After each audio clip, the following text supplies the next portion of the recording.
மாணவ செல்வங்கள் அனைவருக்கும் அன்பு வணக்கங்கள். நான் உங்கள் கோபிநாத் ஆசிரியர். காபோத்த உயர்தர பரீட்சை எழுதி தற்பொழுது அதற்கான பெறுபேறுகளை பெற்றிருக்கக்கூடிய மாணவர்கள் பல்கலைக்கழகத்திலே தங்கள் பெறுபேறுகளுக்கான பாடத் தெரிவுகளை முன்னெடுக்குகின்ற நேரத்திலே இருப்பீர்கள்.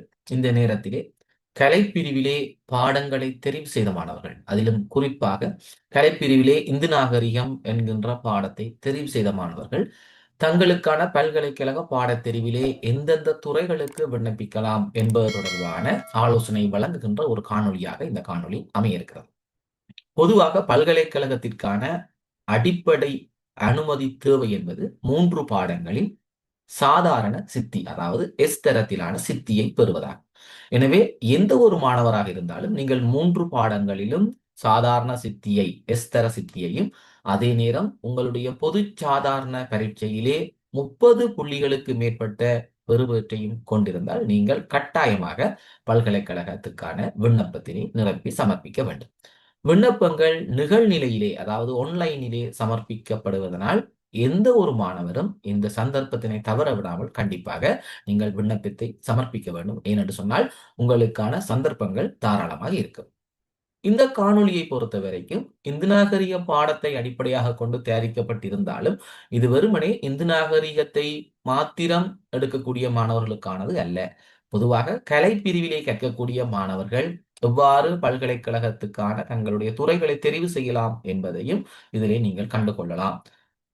வாருங்கள் மாணவர்களே, இந்த காணொளிக்குள் செல்லுவோம்.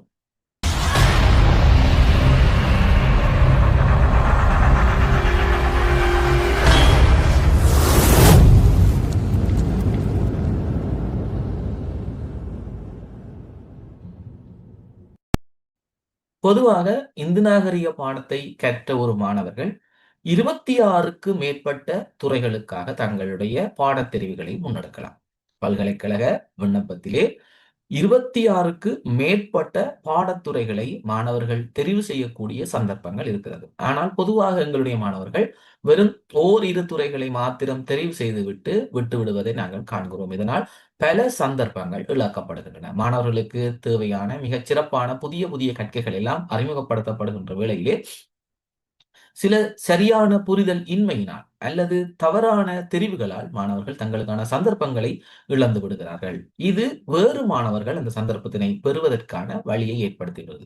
எனவே இந்த காணொளியை முழுமையாக பாருங்கள். இந்து நாகரிக பாடம் எடுப்பதனால் என்னென்ன துறைகளுக்கு உங்களால் விண்ணப்பிக்க முடியும் என்பதை நீங்கள் கண்டு உங்களுடைய பெறுபேறுகளின் அடிப்படையில் உங்களுக்கான பல்கலைக்கழகத்துக்கான அனுமதியை பெறுவதற்கு முயற்சி செய்ய இது ஒரு சந்தர்ப்பமாக இருக்கும் என்று எண்ணுகின்றேன். இந்த காணொளியானது கடந்த வருடத்துக்கான, அதாவது 2024ஆம் ஆண்டு உயர்தர பரீட்சைக்கான பல்கலைக்கழக மானியங்கள் ஆணைக்குழுவினால் வெளியிடப்பட்ட வழிகாட்டி கைநூலை அடிப்படையாக கொண்டது. இந்த வருடம் 2025ஆம் ஆண்டுக்காக புதிய கற்கை நெறிகள் சேர்க்கப்பட்டிருக்கலாம் அல்லது மாணவர்களுடைய எண்ணிக்கை அதிகரிக்கப்பட்டிருக்கலாம். அது இந்த வருடத்துக்கான புதிய கற்கை நெறிய கைநூலை நாங்கள் பார்க்க வேண்டும். இது 2024ஆம் ஆண்டுக்கான கைநூலை அடிப்படையாக கொண்டது என்பதை மாணவர்கள் கவனத்தில் கொள்ளவேண்டும். பொதுவாக பல்கலைக்கழக மானியங்கள் ஆணைக்குழு அதன் கீழ் வரக்கூடிய அரசு பல்கலைக்கழகங்கள், அதே போல உயர்கல்வி நிறுவனங்களிலே முதல் பட்டப்பயில் நெறிகளுக்கு மாணவர்களுடைய அனுமதிகளை நிர்வகிக்கின்ற பொழுது ஒவ்வொரு துறைகளுக்கும் ஒவ்வொரு விதமான மாவட்ட ரீதியிலான மாணவர் எண்ணிக்கையை அடிப்படையாக கொண்டிருக்கும். ஆனால் கலைப்பிரிவை பொறுத்த வரைக்கும் தீவளாவிய ரீதியிலே மாணவர்களுடைய தெரிவு இடம்பெறுகிறது. எனவே நீங்கள் மாவட்ட நிலைகளை கருத்தில் கொண்டு உங்களுடைய பல்கலைக்கழக அனுமதியை தீர்மானிக்க வேண்டாம். கலைப்பிரிவானது தீவளாவிய ரீதியிலான எண்ணிக்கையை அடிப்படையாக கொண்டது. ஆனாலும் சில பாடநெறிகளுக்கு வேறு விதமான மாவட்ட ரீதியிலான தேர்வு நடைமுறை காணப்படுகிறது. கலைப்பிரிவிலே கூட வேறு சில பாடத்துறைகளுக்கு மாவட்ட ரீதியிலான தேர்வு காணப்படுகிறது. ஆனாலும் பொதுவாக கலைப்பிரிவில் தீவிளாவிய திறமை பிரதானமாக கொள்ளப்படுகிறது என்பதனால் நீங்கள் அனைவரும் உங்களுடைய விண்ணப்பத்தை சமர்ப்பிக்க வேண்டியது அவசியமாகும். கலைப்பிரிவை பொறுத்தவரைக்கும் பிள்ளைகள் உத்தேச மொத்த அனுமதியாக, அதாவது சாதாரணமாக கலைப்பிரிவிலே கலைத்துறையிலே ஒரு பட்டத்தை பெறுவதற்கான உத்தேச அனுமதி தீவளாவிய ரீதியிலே 6983ஆக 2024ஆம் ஆண்டு மாணவர்களுக்கு வரையறுக்கப்பட்டது. இந்த முறை அது அதிகரிக்கப்படலாம். நிச்சயமாக குறையாது என்ற ஒரு நிபந்தனையோடு இருக்கிறது. எனவே உங்களுடைய அனுமதி நிச்சயமாக உங்களுக்கு கிடைக்கும் என்ற நம்பிக்கையில் நீங்கள் உங்களுடைய விண்ணப்பங்களை சமர்ப்பிக்க வேண்டும். பொதுவாக கலைப்பிரிவிலே ஒரு கற்கை நெறிக்கு அனுமதி பெறுவதற்கான அடிப்படை தகுதி நான் முன்னமே சொன்னதைப் போல 3 பாடங்களிலும் குறைந்தது சாதாரண சித்தி, அதாவது எஸ் என்ற சித்தியை பரீட்சார்த்தி பெற்றிருக்க வேண்டும். அதே போல பொது சாதாரண தர பரீட்சையிலே 30 புள்ளிகளுக்கு மேலாக பெற்றிருக்க வேண்டும் என்பதை கவனத்தில் கொள்ளவும். கலைப்பிரிவை பொறுத்த வரைக்கும் கலைப்பிரிவில் இருக்கு பாடங்கள் அதிகமாக ஏனைய ஏனைய விஞ்ஞானம், கணிதம், வர்த்தகம் போன்ற துறைகளை பொறுத்த வரைக்கும் பாடங்கள் வரையறுக்கப்பட்ட பாடங்களாக இருப்பதனாலே அங்கு தெரிவுக்கு இடமில்லை. ஆனால் கலைப்பிரிவை பொறுத்த வரைக்கும் பாடங்கள் எண்ணிக்கை இல்லாதவை, எண்ணற்ற பாடங்கள் காணப்படுவதனாலே ஏராளமான தெரிவுகள் இருக்கிறது. இந்த சிக்கலை தவிர்ப்பதற்காக பல்கலைக்கழக மானியங்கள் ஆணைக்குழு ஒரு வரையறையை கொண்டு வந்திருக்கிறார்கள், ஒரு தொகுதியை கொண்டு வந்திருக்கிறார்கள். இந்த தொகுதியின் அடிப்படையில் மாணவர்கள் பாடங்களை தெரிவு செய்ய வேண்டியது அவசியம். இதிலே முதலாவது சமூக விஞ்ஞானம் என்கின்ற தொகுதி. இந்த சமூக விஞ்ஞானம் அல்லது பிரயோக விஞ்ஞானங்களிலே தரப்பட்டிருக்கக்கூடிய இந்த பாடத்துறைகளில் இருந்து குறைந்தது ஒரு பாடத்தையாவது தெரிவு செய்ய வேண்டியது அவசியம். இந்த சமூக விஞ்ஞான பாடங்களில் இருந்து குறைந்தது ஒரு பாடத்தையாவது மாணவர்கள் தெரிவு செய்ய வேண்டியது அவசியமாகும். 3 பாடங்களையும் நீங்கள் இதிலிருந்தே தெரிவு செய்யலாம். அதில் எந்த விதமான பிரச்சனையும் இல்லை. நீங்கள் இந்த தொகுதியிலிருந்து குறைந்தது ஒரு பாடம் அல்லது 3 பாடத்தையும் நீங்கள் இதிலிருந்தே கூட தெரிவு செய்யலாம். அதில் எந்த விதமான பிரச்சனையும் இல்லை. ஆனால் இதிலே சில விதிவிலக்குகளும் உண்டு. இப்ப குறைந்தது ஒரு பாடத்தையாவது தெரிவு செய்ய வேண்டும் என்று சொல்லியிருந்தான். அப்ப அதுல விதிவிலக்கும் உள்ளது. அது எப்படி என்றது அடுத்ததுல பார்ப்போம். 2வது தொகுதி சமயங்கள் நாகரிகங்கள் என்று சொல்லுகின்ற தொகுதி. இந்த சமயங்கள் நாகரிகங்கள் என்ற தொகுதியில இருந்து நீங்கள் ஒரு பாடத்தை தெரிவு செய்யலாம். விரும்பினால் 2 பாடம் தெரிவு செய்யலாம். அது எப்படி என்று சொன்னால் ஒரே சமயத்தையும் அதனோடு தொடர்புடைய நாகரிகத்தையும் தெரிவு செய்ய முடியாது.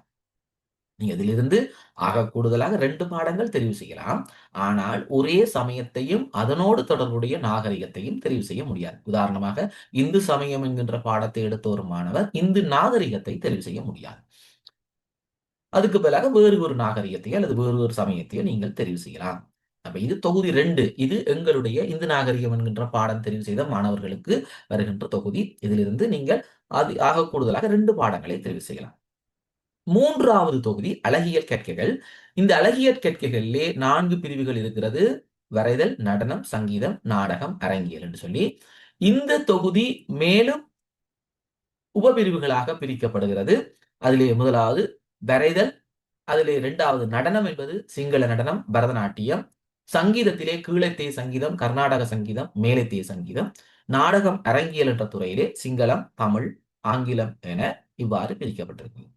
இதிலே பாடத்தை தெரிவு செய்கின்ற பொழுது இந்த 4 பிரிவுகளில் இருந்து 2 பாடங்களை தெரிவு செய்யலாம். ஆக கூடுதலாக 2 பாடங்களை தெரிவு செய்யலாம்.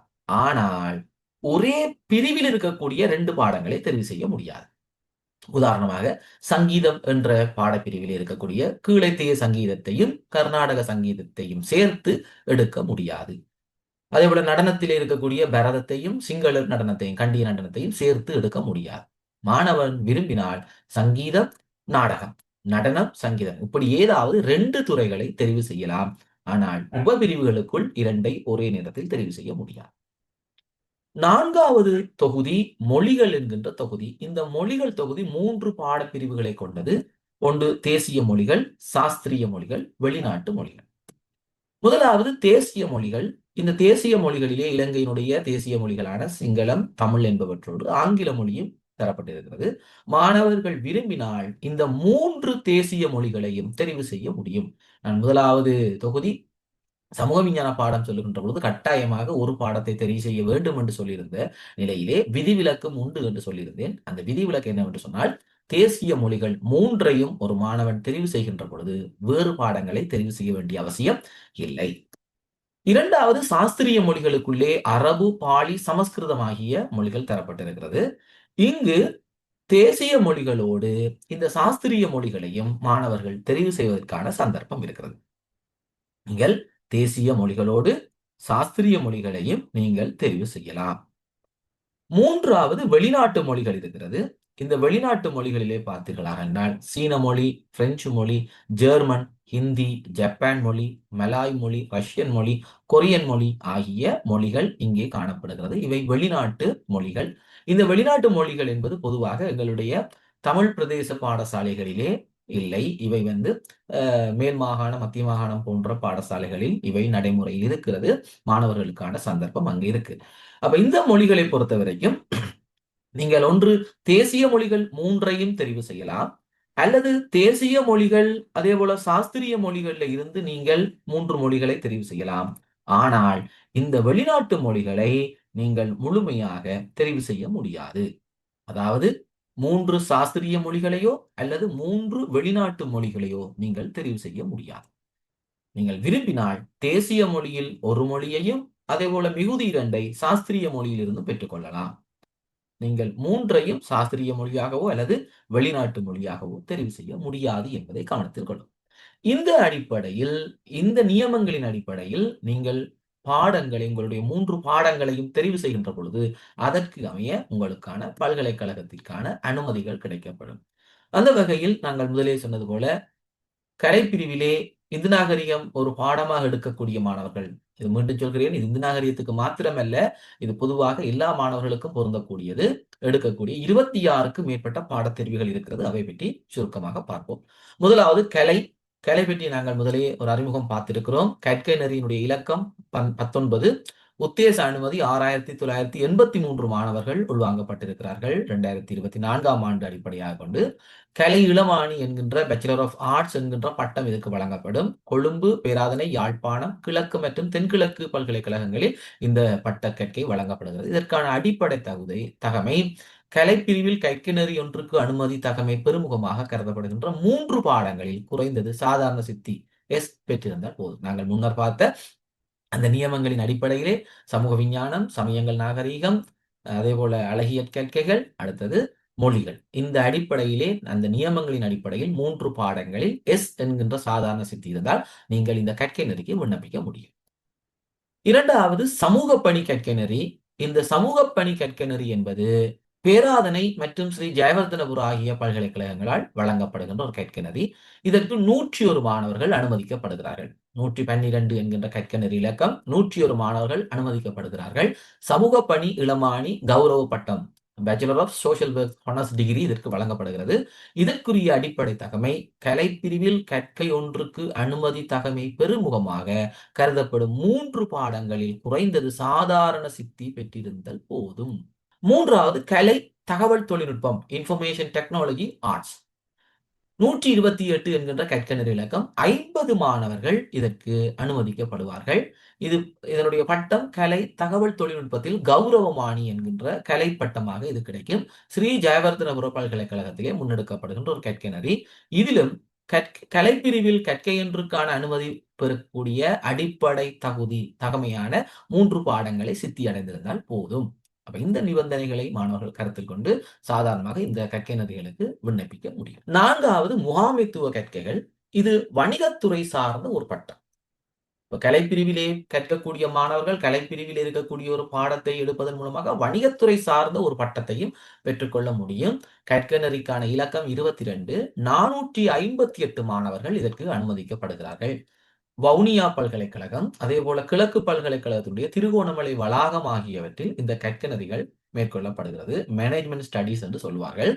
இதில் கலைப்பிரிவிலே கற்கை நெறிக்கு அனுமதி தகமை பெறும் முகமாக கருதப்படுகின்ற பாடங்களில் குறைந்தது சாதாரண சித்தி பெற்றிருந்தால் போதும்.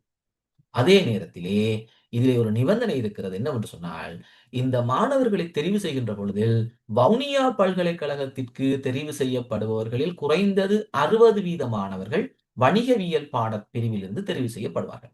அதே போல கிழக்கு பல்கலைக்கழக திருகோணமலை வளாகத்துக்கு தெரிவு செய்யப்படுபவரில் குறைந்தது 40% மாணவர்கள் வணிகவியல் பாடத்திலிருந்து தெரிவு செய்யப்படுவார்கள். இதை கவனத்தில் கொள்ள வேண்டும். இதுக்கு கலைத்துறை சார்ந்த மாணவர்கள் நிச்சயமாக விண்ணப்பிக்கலாம். ஆனால் இந்த கற்கை துறைக்கு வணிக பிரிவிலிருந்து தான் பெரும்பாலானவர்கள் வவுனியா பல்கலைக்கழகத்திற்கும் அதே போல 40% மாணவர்கள் திருகோணமலை வளாகத்திற்கும் தெரிவு செய்யப்படுவார்கள் என்பதை கவனத்தில் கொள்ளும். 5வது கட்டடக்கலை ஆர்கிடெக்சர். இந்த ஆர்கிடெக்சர் என்பது இளமானி கற்கையிலே வருகிறது. பேச்சுலர் ஆஃப் ஆர்கிடெக்சர் என்று இந்த பட்டம் கொடுக்கப்படுகிறது. 100 மாணவர்கள் இதற்குள் உள்வாங்கப்படக்கூடியவர்கள். மொரட்டுவ பல்கலைக்கழகத்திலே இந்த கற்கை நெறி முன்னெடுக்கப்படும். மொரட்டுவ பல்கலைக்கழகம். இந்த கற்கைக்கு விண்ணப்பிப்பதற்கான அடிப்படை தகமைகள் பின்வரும் பாடங்களில் இருந்து குறைந்தது ஒரு பாடத்தையும் தெரிவு செய்ய வேண்டும். மாணவர்கள் இங்கு பார்த்தீங்களாக இருந்தால் ரசாயனவியல், உயிரியல், பௌதிகவியல் போன்ற விஞ்ஞானத்துறை, அதேபோல கணிதம், இணைந்த கணிதம், உயர்கணிதம் ஆகிய கணிதத்துறை, ஆக கணிதம், விஞ்ஞானம் ஆகிய பாடத்தெரிவுகளோடு சேர்த்து சித்திரம், புவியியல் ஆகிய கலைத்துறை பாடத்தை எடுத்த மாணவர்களுக்கு இங்கு சந்தர்ப்பம் உண்டு. எனவே பின்வரும் பாடங்களில் குறைந்தது ஒரு பாடம் என்ற அடிப்படையிலே சித்திரமோ அல்லது புவியியலோ ஒரு பாடம் எடுத்த மாணவர்கள் இதற்கு விண்ணப்பிக்க முடியும். அதோடு அந்த ஏனைய பாடங்கள், ஒரு பாடம் முன்னர் குறிப்பிட்டது, ஏனைய பாடங்களை பின்வரும் நிரலில் இருந்து எடுக்க வேண்டும் என்று சொல்லப்பட்டிருக்கிறது. இதிலே கணக்கீடு, இந்து நாகரீகம் என்பது இரண்டாவதாக இருக்கிறது. அப்ப இங்க பாத்தீங்கன்னா கலைப்பிரிவு சார்ந்த ஏனைய பாடத்துறைகள் இங்கு தரப்பட்டிருக்கிறது.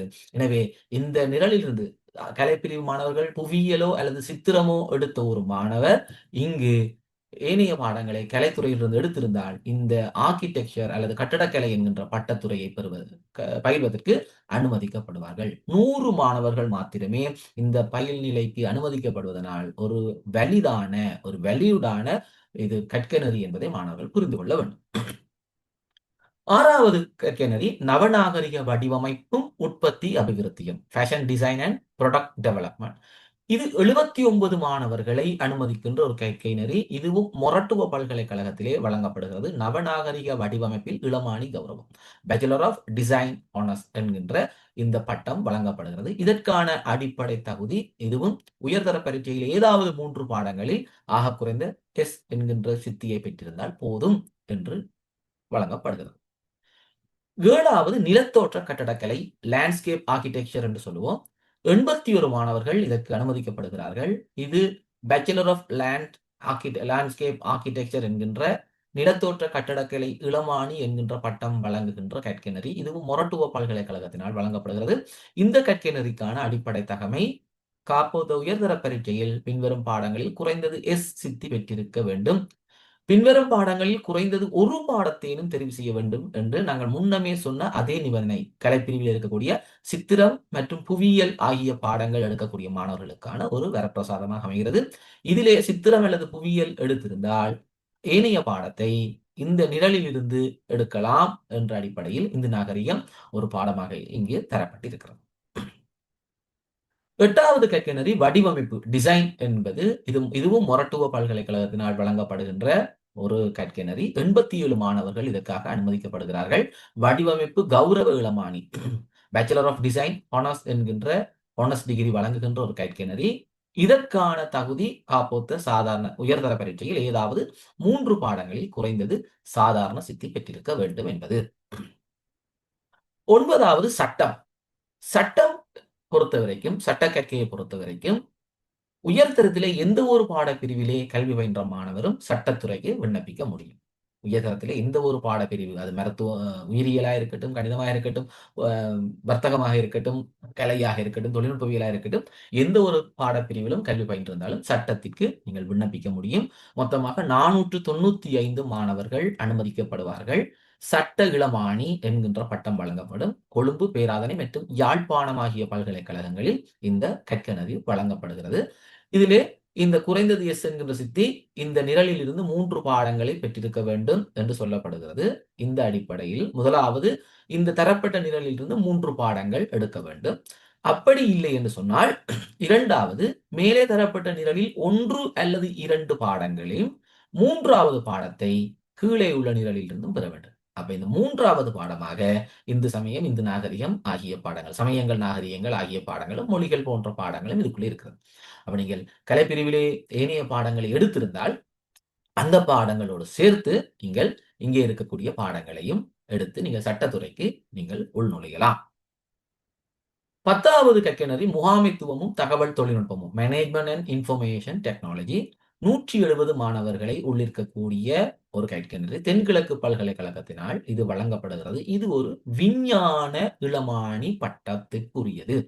நீங்கள் கலைப்பிரிவிலே பாடம் பயின்று பல்கலைக்கழகத்திலே ஒரு பிஎஸ்சி என்கின்ற பட்டத்தினை பெறுவதற்கான ஒரு கற்கை இந்த விஞ்ஞான இளமானி முகாமைத்துவமும் தகவல் தொழில்நுட்பமும், bachelor of science in management and information technology என்கின்ற பட்டம் தென்கிழக்கு பல்கலைக்கழகத்தினால் வழங்கப்படுது.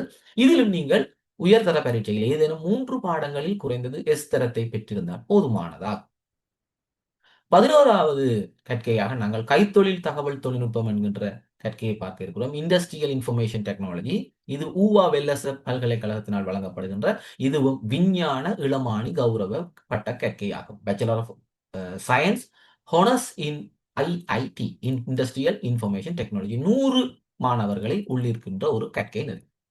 இந்த கற்கை நெறிக்காக காப்போது உயர்தர பரீட்சையில் இணைந்த கணிதம், பௌதிகவியல் அல்லது தகவல் மற்றும் தொடர்பாட தொழில்நுட்பம் ஆகிய ஏதேனும் பாடங்களில் ஒன்றில் குறைந்தது சி பெற்றிருத்தல் வேண்டும். அப்ப நீங்க கலைப்பிரிவு மாணவர்களாக இருந்தால் கலைப்பிரிவிலே ஐசிடி என்கின்ற பாடத்தை நீங்கள் எடுத்து அதில் சி சித்தி பெற்றிருந்தால் ஏனைய பாடங்களில் நீங்கள் இந்து நாகரிகம் ஒரு பாடமாக எடுத்திருந்தால் உங்களால் இந்த துறைக்கு செல்ல முடியும். அப்ப நீங்க கலைப்பிரிவிலே தகவல் தொடர்பான தொழில்நுட்பம் ஒரு பாடமாக எடுத்து அதில் சீதர சித்தி பெற்றிருக்க வேண்டும்.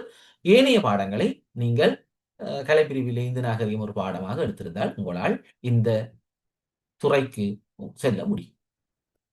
12வது உடற்தொழில் கல்வி பிசிக்கல் எஜுகேஷன். இது சப்ரகமுவா மற்றும் யாழ்ப்பாண பல்கலைக்கழகத்தினால் வழங்கப்படுகின்ற இதுவும் விஞ்ஞான இளமானி பட்டத்துக்கான கற்கை. 150 மாணவர்கள் அனுமதிக்கப்படுகிறார்கள். BSc honours in physical education என்ற பட்டம் தரப்படுகிறது. இதற்கான அடிப்படை தகமை உயர்தர பரீட்சையில் ஏதேனும் 3 பாடங்களில் குறைந்தது எஸ் தர சித்தி பெற்றிருந்தால் போதுமானது. 13வது விளையாட்டு விஞ்ஞானமும் முகாமைத்துவமும் ஸ்போர்ட்ஸ் சயின்ஸ் அண்ட் மேனேஜ்மெண்ட். இது சப்ரகமுவ, ஜெயவர்தனபுர மற்றும் கலனி பல்கலைக்கழகத்தினால் வழங்கப்படுகின்ற பட்டக்கற்கை. இதுவும் விஞ்ஞான இளமானி பட்டக்கற்கை. BSc honours in sports science and management என்கின்ற பட்டக்கற்கை. இதற்கும் நீங்கள் உயர்தர பரீட்சையில் ஆக குறைந்தது எஸ் என்கின்ற சித்தியை ஏதாவது 3 பாடங்களில் பெற்றிருந்தால் போதுமானது. 14வது கற்கை சுற்றுலாவும் விருந்தோம்பல் முகாமைத்துவம் டூரிசம் அண்ட் ஹாஸ்பிட்டாலிட்டி மேனேஜ்மெண்ட். இது சப்ரகமுவா மற்றும் ரஜரட்ட பல்கலைக்கழகத்தினால் வழங்கப்படுகின்ற கற்கனரி 181 மாணவர்களை அனுமதிப்பது விஞ்ஞான பட்டத்திற்குரிய ஒரு கற்கனர். BSc honours in tourism management, BSc honours in hospitality management என்ற அடிப்படையில் இந்த பட்டம் வழங்கப்படுகிறது. இதற்கான நிபந்தனைகள் இந்த பாடச்சேர்க்கையிலிருந்து நீங்கள் 3 சித்திகளை பெற்றிருக்க வேண்டும். முதலாவது வர்த்தகம், உயிரியல் விஞ்ஞானம், பௌதிக விஞ்ஞானம் போன்ற பிரிவுகளில் ஏதாவது 3 பாடம் பெற்றிருக்க வேண்டும். இரண்டாவது பொருளியல், புவியியல், வியாபார புள்ளியியல் ஆகிய பாடங்களில் இருந்து ஆக குறைந்தது ஒரு பாடமும். அப்ப நீங்க பொதுவாக புவியியல் ஒரு பாடமா எடுத்திருந்தால் புவியியல் ஒரு பாடம், ஏனையவை இந்த பிரிவினுடைய 2-2-1-1 கலைப்பிரிவின் ஏனைய 2 பாடங்கள். அது நாங்கள் முன்னமே பார்த்தது போல சமூக விஞ்ஞான பாடம், அதே போல சமயம் நாகரிகம், அதே போல அழகியல் கல்வி, மொழி என்று சொல்லக்கூடிய இந்த 4 துறைகளில் இருந்தும் அந்த நிபந்தனைக்குட்பட்டு நீங்கள் ஏனைய பாடங்களை எடுத்திருந்தால் இந்த டூரிசம் அண்ட் ஹாஸ்பிட்டாலிட்டி மேனேஜ்மெண்ட் என்று சொல்லக்கூடிய இந்த பட்டத்துக்கு உங்களை செல்ல முடியும். எனவே நீங்கள் இங்கு புவியியல் ஒரு பாடம் எடுத்து அதனோடு இந்த நாகரிகம் போன்ற பாடங்களை எடுக்கின்ற பொழுது நீங்கள் அதற்குள் செல்லலாம். 15வது கற்கை தகவல் முறைமைகள் இன்ஃபர்மேஷன் சிஸ்டம்ஸ். 350 மாணவர்களை உள்ளிருக்கக்கூடிய ஒரு கற்கை நெறி. இதுவும் விஞ்ஞான இளமானி பட்டத்துக்குரியது. கொழும்பு ஸ்ரீ ஜெயவர்தனபுர அதே போல சப்ரகமுவ பல்கலைக்கழகங்களால் இது வழங்கப்படுகிறது. Bachelor of computer honours information system, அதே போல பிஎஸ்சி ஹானர்ஸ் இன்ஃபர்மேஷன் சிஸ்டம் என்று சொல்லக்கூடிய பட்டங்கள் இங்கே வழங்கப்படுகிறது. இதற்கான அடிப்படை தகமை நீங்கள் இணைந்த கணிதம், பௌதிகவியல் அல்லது தகவல் தொடர்பான தொழில்நுட்பம் ஏதாவது ஒன்றில் எஸ் இருக்க வேண்டும். அப்ப நீங்க இங்க ஐசிடி ஒரு பாடம் எடுத்து அதுல எஸ் இருந்திருந்தா அதோடு ஏனைய 2 பாடங்களில் இந்த நாகரிகமும் ஒரு பாடமா இருந்தா நீங்கள் இந்த கற்கைக்கு உங்களால் விண்ணப்பிக்க முடியும். 16வது கற்கை நெறி மொழிபெயர்ப்பு கற்கைகள் டிரான்ஸ்லேஷன் ஸ்டடிஸ். இது கழனி, சப்ரகமுவா, யாழ்ப்பாணம் கிழக்கு பல்கலைக்கழகம் என்பவற்றால் வழங்கப்படுகின்ற ஒன்று. 158 மாணவர்கள் இந்த கற்கை நெறிக்கு உள்வாங்கப்படுவார்கள். இது இளங்கலைமானி மொழிபெயர்ப்பு. ஆங்கிலத்தில் இருந்து சிங்களம், அதே போல ஆங்கிலத்தில் தமிழ் 2 விதமான கற்கைகளுக்கு நீங்கள் ஒன்றுக்கு விண்ணப்பிக்க முடியும். இதில் பார்த்தீர்களா என்றால் நீங்கள் உயர்தர பரீட்சையில் 3 பாடங்களில் சித்தி பெற்றிருக்க வேண்டும். அதுல சிங்களம் அல்லது தமிழில் நீங்கள் சி அல்லது அதற்கு மேல் பெற்றிருக்க வேண்டும். நீங்கள் தமிழ் பாடம் என்றால் தமிழில் சி அல்லது அதற்கு மேல் பெற்றிருந்தால் இந்த கற்கைக்கு விண்ணப்பிக்க முடியும்.